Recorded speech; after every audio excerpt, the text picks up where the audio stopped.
Hi, welcome to Intuition, Your First Sense, the podcast that demystifies intuition and helps you to understand how to line up with your own gifts and talents and to live a life that is successful for you, whatever that means, because success means different things to different people. I'm here to help you arrive in that life and occasionally give you a little encouraging boot in the butt to get going and to live the life, not just dream about the life. This episode, I have a wonderful introduction to a product that has actually brought success to my life. It's a wonderful supplement called Magic Mind, and stay tuned because you're going to want to know about this.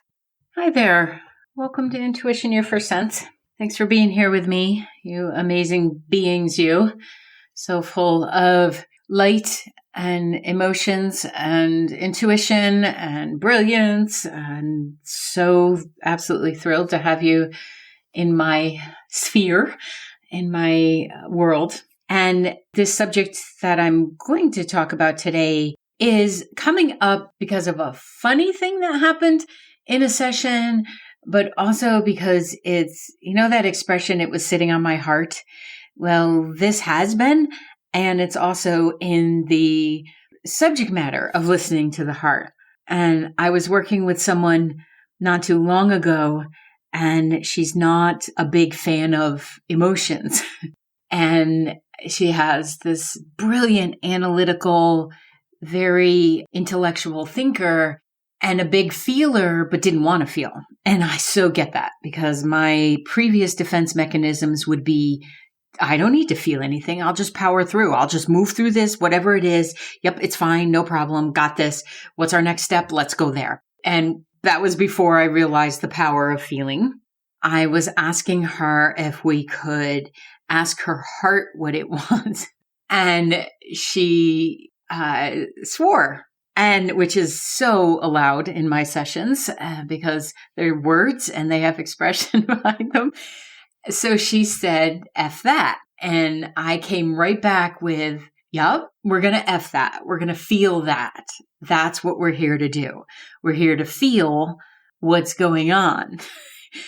And I often use humor in my coaching. I don't plan these one-liners. They just pop out. I've been known for them since I could talk, and I know them now to be mostly spirit guided. Some of it's my fresh mouth. But it broke the energy enough that she realized she was in a safe space.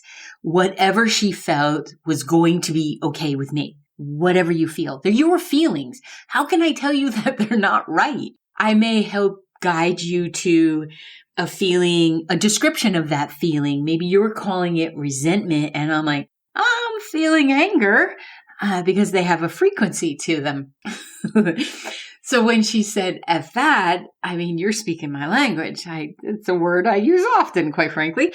And I said to her, the other F word is just as powerful here and needed as your F word. And by using that, we eased into what they were deep feelings. The ones we often want to protect the most, I find, are the ones that are painful to go to. It makes sense, right? We put up a bigger fight in front of them, or defense mechanism.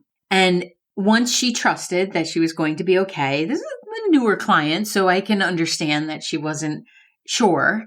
But once she decided that, okay, I'm going to try this, because I said to her, we are going to go incrementally. If you feel 2 minutes and we got to get out of there, we're going to get out of there. It's important to know you don't have to stay in something. And so I asked her, I said, okay, now we're going to get quiet. To which she had another response. She's also very funny, in case you hadn't noticed. She had another response to it. And I acknowledged to her that, yeah, that can be really disconcerting to be in silence. But it's really important to listen to the silence that is our heart. We spend a lot of time describing our feelings, understanding them, and trying to describe them. Even those of us that ignore it, you may not be doing it in a conscious way, in a communication way, but it's going on behind the scenes, I promise you.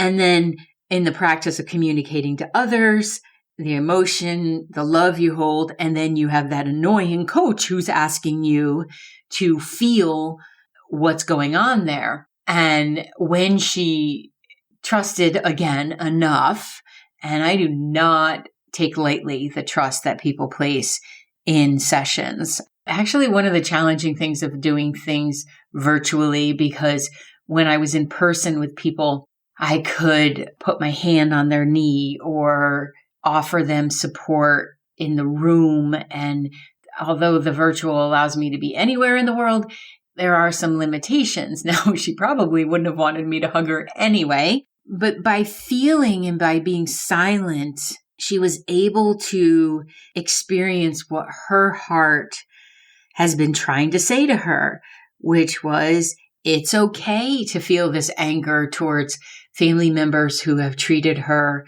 in a way that's just awful. And that's a kind way to say it.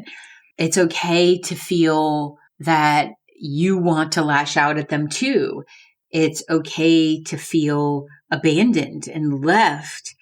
And it's okay to feel the silence when all of those big emotions move off and you're left with a sadness. And that silence has such intelligence to it. So I'm introducing the idea of the other F word, which is feel. And you may use the original F word when you have feelings, and even use it as an adjective if you need to. But when you get quiet, when you allow yourself to simply hear and understand and process the information that's coming from your heart, you will know truth. You will know your truth. It's not coming from the muscle that's pumping blood that carries the oxygen through your body. It's not coming from that place. It's coming from the heart chakra. It's coming from the higher heart chakra. It's coming from the part of you that is eternal and has had so many lifetime experiences. And sometimes that pain is coming up from previous experiences. And if you don't allow it to come up and come out, your feelings will not be able to guide you well.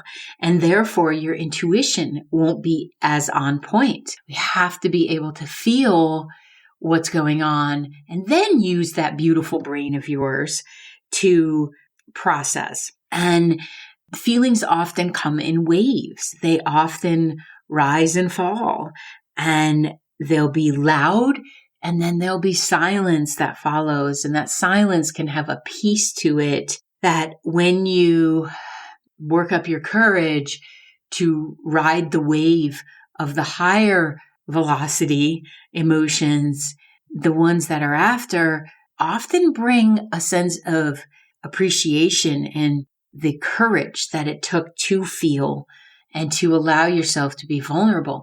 There is no vulnerability without courageousness.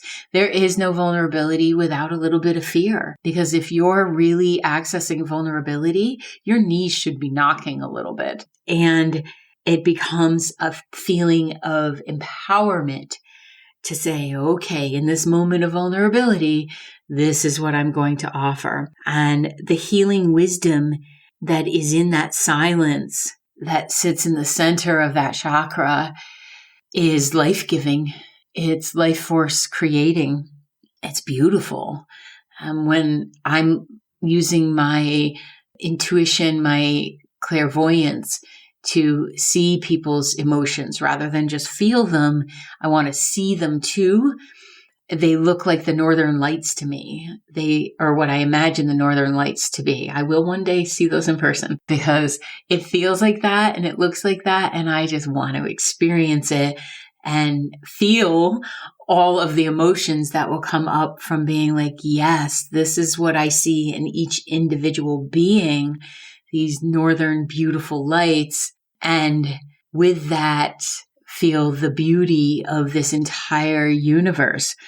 So sometimes our hearts seem very noisy and even wildly tumultuous because they're tossing around all these emotions. And then We may not even allow ourselves the time to be in silence, to tune into the feeling that's in there, the feelings that are in there. Because if it feels that tumultuous, do I even want to touch it with vulnerability and with an openness to understand what's going on in there?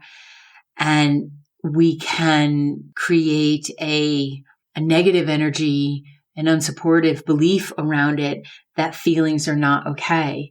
In my family, feelings were not okay. We were not allowed to express feelings or feel them. And I mean, to the point where I heard very often, you want something to cry about? I'll give you something to cry about. Worst beating of my life was what I actually said. I already have something, thank you. Don't need anything else. Oh, my mouth. See, those one-liners were there very young, but just seemed like a stupid statement. I'm already crying. Why do I need anything else? But we learned very well to just stuff those things. And recently I had a conversation with a sibling, and doing the work that I've done and understanding and being so, I don't even have the word. Grateful is too small for the clients that trust me with their feelings, that I cannot be a hypocrite. I have to feel my feelings and power through all those old messages. Okay, so I told you I was going to talk about Magic Mind. I found this product and then they found me, which is, I think, the universe in action to bring this information to you. I took this and I admittedly ordered the smaller package and then went right to the subscription because it's amazing. I found less inflammation. My sinuses cleared up, which I did not expect. It powered me through a 14-mile hike that was a little treacherous, with some misfortunes of missing some turns and all that. And yet I was calm, and it was an amazing experience. I know my body well. I know when something works for it. I knew that this was the answer to dumping some of the other supplements that I've been taking that I've been getting results with. It's all natural. It's matcha. It's honey. It tastes amazing. And even Mike loved it, and he usually says matcha tastes like grass. So that's an endorsement. It's helping both of us with focus and productivity and just feeling overall joy for life. And I feel like my cells are very happy to have it on board. And I want you to feel the same way. So you can go to the link in my show notes and you will get 40% off, which is also why I suggest the subscription, because why not get 40% off of the larger bundle, right? Go ahead and give it a try. It really is magic. I would not bring this to you if I didn't feel like it was an amazing product with wonderful people behind it. I wish you the best and go make magic of your life. So make sure you head over to www.magicmind.co/intuition, and you're going to use the code intuition20 to get your 40% off for the next 10 days. So, head on over there. I recently had a conversation with a sibling who said to me that I'm very different than the rest of my siblings. And I said, thank you. And I used to take that as, there was something wrong with me. And I said, well, thank you. We're all unique and different. And I take that as a compliment. And she said something to me that she said in the past, that she finds me to be very sharp. She has called me cold, but when I said that you can't call me cold anymore, she said she never said that. So, but knowing my emotions and my feelings, I stayed with it. And I said, what's not going to be allowed in any of my conversations anymore with you is that I'm sharp, because I have never even gotten in a fight, except when I was like 10, with as an adult, I have not had crosswords with any of my siblings ever. And yet I'm perceived as sharp. And I said to her, I'm not sharp. I feel like you think I'm sharp when I'm actually direct, and I will have conversations about these deep emotions. And to her beautiful heart, she heard me and she said, yes, we just want to gloss over it and not go there. And you will go there. And I said, well, it is. It's not only my wiring, it's also 22 years of practice.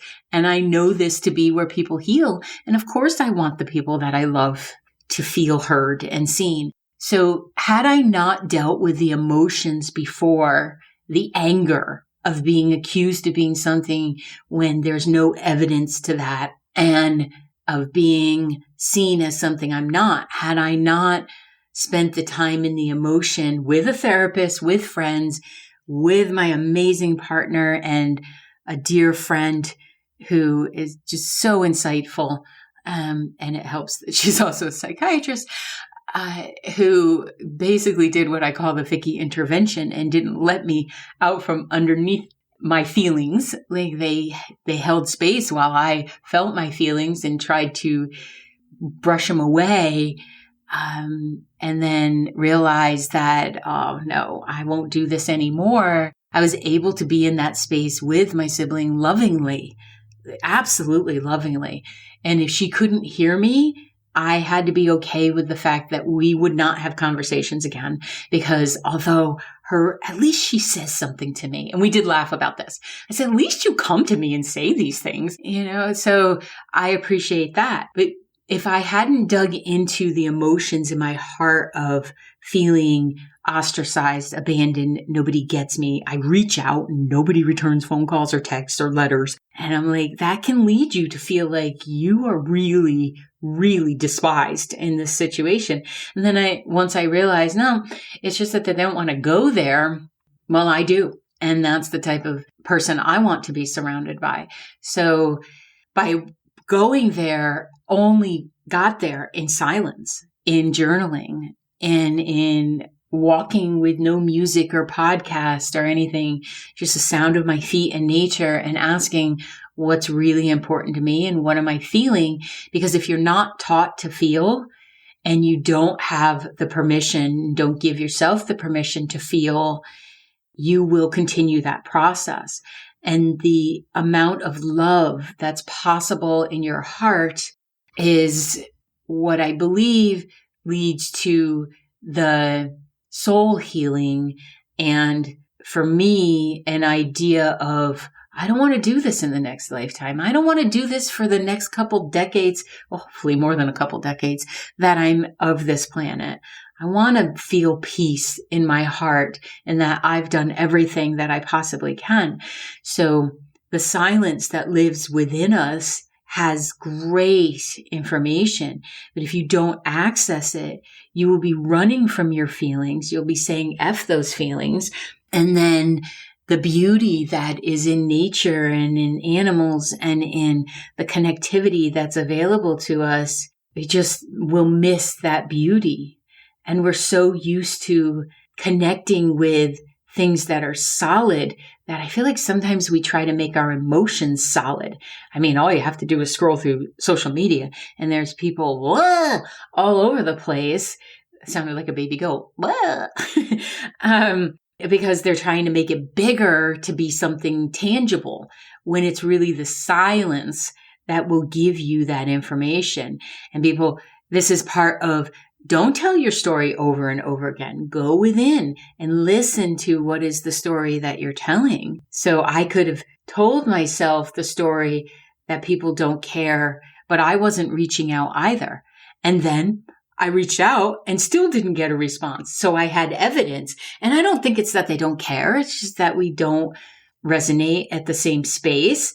And my own heart requires reciprocal relationships. So the choice of recognizing that the solid in my life has to come from the silence that I'm willing to hear was scary and powerful. And this is often what I'm asking of others when we're working together is, where are those moments with no music? Where are those moments without the TV on? Where are those moments where you're not texting? The do not disturb feature on your phone is a beautiful thing, and have suggested to people, if your household is not one that is possible and you have a commute, pull over, take 10 minutes on the side of the road and turn everything off and just be in silence, because there's brilliance inside of you that wants to come out, and you can become aware of it in the same way that you take into consideration, I just had this vision pop in my head of a beautiful, beautiful sky. And you're like, there's not a cloud in the sky. Well, you're noticing that space that's available. You're noticing that there are no other distractions in that big, beautiful blue sky. And you get to take it in. That's the same beautifulness and space that's within you. So if you can bring awareness to your hearts, they're in your lung area. So guess what I'm going to say? Yep. Breathing. Take a nice deep breath. Become aware of your heart space. Now, this is also going to help your physical heart. It's going to help your blood pressure. It's going to help your cholesterol. It's going to help any of that fluttery, out of control feeling. You still have it. You need to see the doctor and check your caffeine level. But when you breathe into that space, see it as a big, beautiful blue sky so that it's something that you're already used to and it doesn't seem like this big vastness or scariness. And you may notice a feeling. It could be that sadness. It may be joy. There might be a tightness. There could be a tenderness. Once you breathe a few more times and acknowledge, this is what I'm feeling. I'm going to focus. I'm going to listen, going to be attentive to what's going on within my own body. The silence may not come right away. It will take practice. And that part of you that is trying to protect, it's not just trying to be a nudge, may speak up too and get busy and talk about all the things that you don't want to feel. Well, those are the things you need to feel, because if they're coming up, it needs to come out. So if you're feeling something that feels disconcerting or scary even, imagine putting a bubble around that feeling. Actually make it something a little bit solid within you. Surround it and breathe into it and hug it. And do the same thing that a good friend or partner or therapist or coach will do for you, is just hold that space of feelings, our information that is vital to the joy of being in life. And it is as important as the air and that breath you're taking in. They're real. They're absolutely real, but they don't have to be in charge of your life. You want to feel life, but not feel like it's going to take you out of life. And then you won't have to close up and become hardened or frustrated. The silence that's in there is a gift that you will give yourself. And the more you listen for the silence, the more you'll want to return to it. And the more that you allow yourself to be in it, you'll feel your shoulders come down. You'll feel a love for this experience we get to have. And you'll feel a sense of cleansing that happens. It reminds me of when you used to have to defrag the computers on a regular basis. And now there are beautiful programs that do that. But you need to clear out the history. And in order to clear out history, you have to listen. But there's also some brilliance in there about what is your now? What is your future? What do you want to feel? When I'm working with people and they say they want to create something, the word feel gets used so many times that it does become the prominent F word. Because if you can't feel, you can't create to the highest degree. Of course, you're still creating on some level. If you want to experience the magic that's of this world, and you want to clear out some of those old moments and challenges, you got to work with this F word. You really do. One of the commitments to myself in this year was to release as much of the childhood baggage that I was still holding on to, and to become aware of what was in there that some part of my subconscious still didn't want to look at. And as emotional as it has been at times, the peace that has come afterwards and the feeling of self-surety and a knowing that I am not those feelings and they no longer live within me is, I feel, elevating my own ability to be with others and to be that safe space and to guide and to, yes, do some neuropathway work. That's been big this year for me, and conscious circuitry and changing things. So today, tomorrow, this week coming up, moving forward, when you feel something in your heart, let it be there, including joyousness. Like when I see something beautiful, I allow myself to cry now. I allow those emotions to be seen because there's no beatings here. Because I will clean the floor with you if you try it.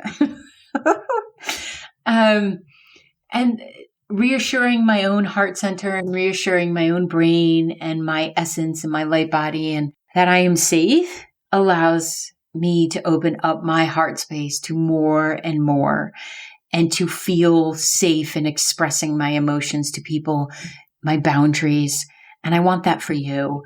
I want everyone to feel like they're valid within their own emotions and their feelings, and that they're safe feeling what they feel, and that they are valued, and that you are amazing, and your feelings are trying to tell you how you can live your most aligned life. And it's your job to listen and to use that F word. Okay? So let's do that. Let's agree to all be feelers in this world and to embrace what's coming up. The crankies. Yesterday I had a cranky afternoon. Went for a walk, cleared it up, saw the cutest little frog on the walk. And I was like, I'm going to feel the joy I feel. He had a little leaf stuck to his butt. And I'm like, that is the cutest little butt I've ever seen. And it's because I felt the feelings going out on the walk, didn't want to go for a walk, did all of it. And I'm like, feel your way through this, Vic. Feel your way through this. And by close to 2 miles, I was like, all right, this is okay. And then went on to have a lovely evening. So when you feel it, will move through too. So you feel me? Sorry, I had to. All right. Enjoy those F words and using it. And hey, you can even use it in mixed company and nobody's going to be mad. Well, most people won't be mad. So feel you later. Wow, thank you for listening to this episode of Intuition, Your First Sense. If you still want some more Vicky and some more intuitive development skills, you can head over to vickybaird.com. That's VICKIBAIRD.com and check out all the courses that are there, the app that's available for you to load directly on your phone, and for the Wisdom Wednesday group that meets once a month, where you can meet like-minded people, have instruction in your intuition development, as well as coaching strategies for navigating this amazing life that you are in. Thank you again for all you do and who you are. And I will see you over on the website, and I will see you in the next episode.